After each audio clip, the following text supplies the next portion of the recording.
ಜಗದೆಲ್ಲಮ್ಮ ದೇವಸ್ಥಾನದ ಪೂಜ್ಯರಾದ ಪರಶುರಾಮ್ ಪೂಜಾರಿ ಅಭಿಮಾನಿಗಳಿಂದ ಅವರ 42ನೇ ಹುಟ್ಟುಹಬ್ಬ ಆಚರಣೆ. ಪೂಜ್ಯರಾದ ಪರಶುರಾಮ್ ಪೂಜಾರಿ ಅವರ 42ನೇ ವರ್ಷದ ಹುಟ್ಟುಹಬ್ಬವನ್ನು ನಗರದ ಮುತ್ತಿನಕಂತಿ ಮಠದ ಶ್ರೀಗಳ ನೇತೃತ್ವದಲ್ಲಿ ಅವರ ಅಭಿಮಾನಿಗಳಿಂದ ಅತ್ಯಂತ ಸರಳ ರೀತಿಯಲ್ಲಿ ಆಚರಣೆ ಮಾಡಿದರು. ಪೂಜ್ಯರಾದ ಪರಶುರಾಮ್ ಪೂಜಾರಿ ಅವರ ಅಭಿಮಾನಿಗಳಿಂದ ಜಗದೆಲ್ಲಮ್ಮ ದೇವಸ್ಥಾನದಲ್ಲಿ ಕೇಕ್ ಕಟ್ ಮಾಡಿ ಎಲ್ಲರಿಗೂ ಸಿಹಿ ಹಂಚುವ ಮೂಲಕ ಜನ್ಮದಿನದ ಶುಭ ಕೋರಿದರು.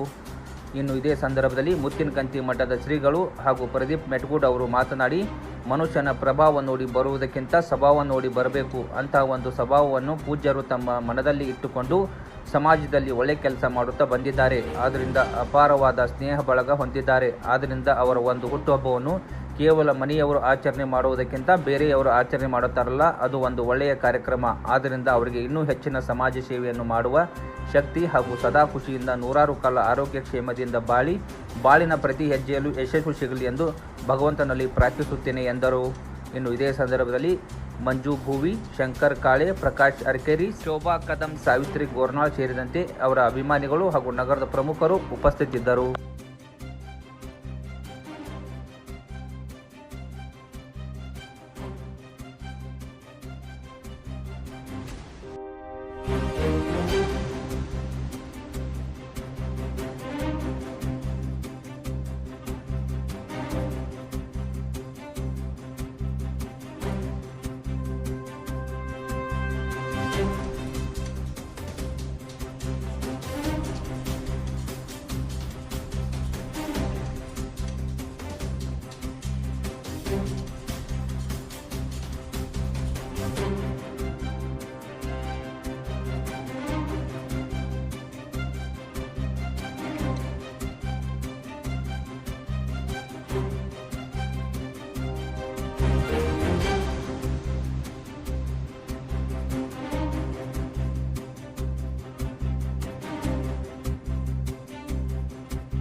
ವಿಶೇಷವಾಗಿ ಆತ್ಮೀಯರು ಸದಾವಕಾಲ ಸಾಮಾಜಿಕವಾಗಿ ಸಮಾಜದಲ್ಲಿ ತಮ್ಮನ್ನು ತಾವು ತೊಡಗಿಸ್ಕೊಳ್ತಕ್ಕಂಥ ಆತ್ಮೀಯರಾಗಿರ್ತಕ್ಕಂತಹ ಜಗದೆಲ್ಲಮ್ಮ ದೇವಸ್ಥಾನದ ಪೂಜ್ಯರಾಗಿರ್ತಕ್ಕಂತಹ ಪರಶುರಾಮ ಮಹಾರಾಜರ ಹುಟ್ಟುಹಬ್ಬವನ್ನು ಆಚರಿಸ್ತಾ ಇದ್ದೇವೆ.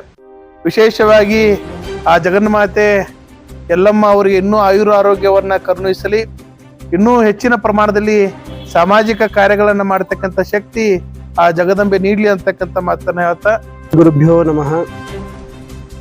ತ್ರೈಲೋಕ್ಯ ಸಂಪದಾಲಯಕ್ಕೆ ಸಮುಲ್ಲೇಖನ ವಿತ್ತಯೇ ಸಚ್ಚಿದಾನಂದ ರೂಪಾಯ ಶಿವಾಯ ಬ್ರಹ್ಮಣೇ ನಮಃ. ಪ್ರಥಮದಲ್ಲಿ ಆರಾಧ್ಯ ಗುರುಗಳನ್ನು ಭಕ್ತಿಯಿಂದ ಮನದಲ್ಲಿ ಸ್ಮರಣೆ ಮಾಡಿಕೊಂಡು ಕ್ಷೇತ್ರ ಮಾತೆ ಜಗದ ಎಲ್ಲಮ್ಮ ತಾಯಿಯನ್ನು ಕೂಡ ಸ್ಮರಣೆ ಮಾಡಿಕೊಂಡು ಜಮಖಂಡಿಯ ಒಂದು ಹೃದಯ ಭಾಗದಲ್ಲಿರ್ತಕ್ಕಂಥ ದೇವಸ್ಥಾನ ಅಂತಂದರೆ ಜಗದ ಎಲ್ಲಮ್ಮ ತಾಯಿಯ ಒಂದು ದೇವಸ್ಥಾನ. ಆ ದೇವಸ್ಥಾನದ ಒಂದು ಉಸ್ತುವಾರಿ ಹಿಡ್ಕೊಂಡು ಪ್ರತಿಯೊಂದು ಜವಾಬ್ದಾರಿಯಿಂದ ಈ ಒಂದು ದೇವಸ್ಥಾನವನ್ನು ಮುನ್ನಡೆಸಿಕೊಂಡು ಬರ್ತಕ್ಕಂತಹ ಪೂಜ್ಯರಾಗಿರ್ತಕ್ಕಂಥ ಪರಶುರಾಮ್ ಪೂಜಾರಿ ಅವರ ಒಂದು ಇವತ್ತು ಹುಟ್ಟುಹಬ್ಬದ ನಿಮಿತ್ತವಾಗಿ ಅವರ ಬಂಧು ಬಳಗ ಹಾಗೂ ಅವರ ಸ್ನೇಹ ಬಳಗ ಇವತ್ತು ಒಂದು ಸಣ್ಣ ಕಾರ್ಯಕ್ರಮವನ್ನು ಹಮ್ಮಿಕೊಂಡಿದ್ದಾರೆ. ಆ ಕಾರ್ಯಕ್ರಮಕ್ಕೆ ಎಲ್ಲರೂ ಕೂಡ ಆಗಮಿಸಿದ್ದಾರೆ. ತಮಗೆಲ್ಲ ಗೊತ್ತಿರೋ ಹಾಗೆ ಮನುಷ್ಯನ ಪ್ರಭಾವ ನೋಡಿ ಬರುವುದಕ್ಕಿಂತಲೂ ಕೂಡ ಸ್ವಭಾವ ನೋಡಿ ಬರಬೇಕಂತೆ.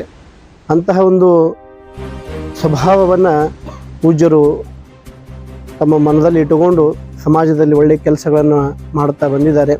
ಹಾಗಾಗಿ ಅಪಾರವಾದಂತಹ ಬಳಗವನ್ನು ಹೊಂದಿದ್ದಾರೆ. ಅಂಥವರ ಒಂದು ಹುಟ್ಟುಹಬ್ಬವನ್ನು ಕೇವಲ ನಾವು ಮನೆಯವರೇ ಆಚರಿಸುವುದಕ್ಕಿಂತಲೂ ಕೂಡ ಬೇರೆಯವರು ಬಂದು ಆಚರಿಸ್ತಾರಲ್ಲ, ಇದು ಬಹಳಷ್ಟು ಒಳ್ಳೆಯ ಒಂದು ಕಾರ್ಯಕ್ರಮ. ಹಾಗಾಗಿ ಅವರಿಗೆ ಇನ್ನೂ ಕೂಡ ಸಮಾಜ ಸೇವೆಯನ್ನು ಮಾಡ್ತಕ್ಕಂಥ ಶಕ್ತಿ, ಧೈರ್ಯ ಜಗನ್ಮಾತೆ ಅವರಿಗೆ ನೀಡಲಿ. ಅವರಿಂದ ಸಮಾಜ ಸೇವೆ ಸದಾಕಾಲ ನಡೆಯಲಿ ಅಂಥೇಳಿ ಆ ಭಗವಂತನಲ್ಲಿ ಹಾರೈಸಿ ಅವರಿಗೆ ಮತ್ತೊಮ್ಮೆ ಮಗದೊಮ್ಮೆ ಹುಟ್ಟುಹಬ್ಬದ ಹಾರ್ದಿಕ ಶುಭಾಶಯಗಳನ್ನು ಹೇಳಿ ನನ್ನ 2 ಮಾತುಗಳನ್ನು ಗುರುವಿನ ಪಾದಕ್ಕೆ ಅರ್ಪಿಸ್ತೇನೆ. ಓಂ ಶಾಂತಿ.